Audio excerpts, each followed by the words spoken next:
Hi, so if you're watching this, you're in the private group, which means you've gone through the breakthrough. So listen, I wanted to talk today about the meta program of away and towards. You may recall us talking about this in one of your sessions. If you're moving away from something, then your motivation is coming from pain. If you're moving towards something, then your motivation is coming from pleasure.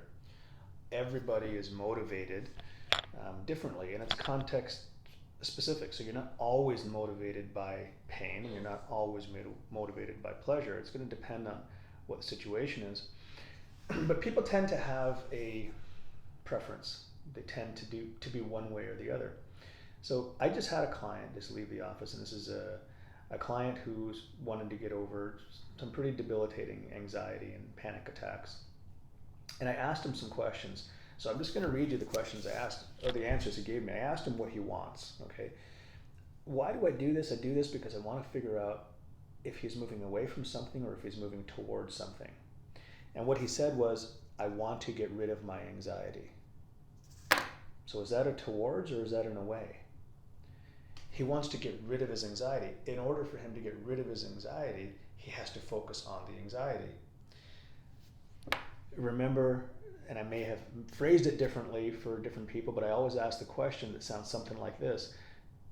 Don't think of a pink elephant, or make the statement rather. Don't think of a pink elephant. As soon as I say that, you have to think of a pink elephant. And then if I say, you're not thinking of a pink elephant, are you? You have to create the pink elephant again and go, am I thinking about the pink elephant? I'm not sure. Oh, there's the pink elephant. I delete the pink elephant. There, now I'm not thinking about the pink elephant. What this particular client was doing was he was just constantly popping up pink elephants in his mind all day long, and then he was wondering why he was having panic attacks. So the next thing I asked, the next answer he gave me when I said, what is it you want? He said, I want to be happier. So what do you think? Is that a towards or is that an away from? It's very clearly an away from, because he wants to be happier. He doesn't want to be happy. He's not moving towards happiness. He wants to be happier. Happier than what? Happier than this stuff that's going on over here. The pain he's trying to avoid. It comes out in his language, okay? He wants to be more confident. If he had told me, I want overwhelming confidence, or if he had even said to me, I want confidence, that would have been a towards, but he said he wants more confidence. That's a comparative deletion. He's comparing it to something, but he's deleting the information that he's comparing. I want more confidence. I want more than what? I want more than this. So what does he have to create in his mind? An internal representation of this, of the thing he does not want. Pink elephant, pink elephant, pink elephant. Okay? So when people say, I had another client not long ago that told me that every morning he would talk about how he's not going to eat certain foods. I'm not going to eat this food. I'm not going to eat this food. Well, his unconscious mind does not know how to delete, his unconscious mind does not know how to process a negative. Consciously he does, and you do as well, which is why you could create the pink elephant and delete it. Your unconscious mind has no idea. It just takes everything as a command. So if he's saying, don't eat chocolate cake today, don't eat chocolate cake today, his mind is hearing, eat chocolate cake today, eat chocolate cake today.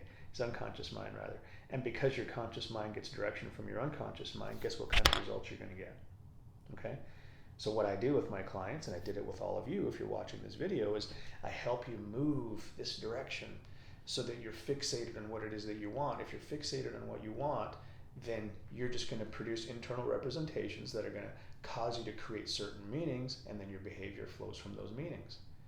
Well, if your behavior is such that it's in line with you getting what your conscious desires are, what it is that you want, what you've projected out there as a positive future, well, then you're more apt to create it. But if what you're creating in your internal representations is constant imagery of the things that you don't want, of the misery, of the pain, well, then you're going to get more and more of it. You're going to trick yourself into thinking that you're thinking positively, but that's not positive thinking. Right? You're not thinking positively. You're doing it ineffectively. It's ineffective thinking. You're making things difficult for yourself. So make things easy. What I recommend is you make a list. Write a list of all the things that you want, and then go through the words and say, are these moving me towards what I want or away from what I want? And if you have difficulty understanding whether you're moving towards what you want or whether you're moving away, send me an email, right? And if you show this to one of your friends or you show this to somebody who's not been a client of mine, that's fine. I don't mind. Show it to them, and strangers can send me emails. It doesn't take me very long to look at the words and decipher how they're doing their problem. All right? Thanks for watching, and start moving towards what you want.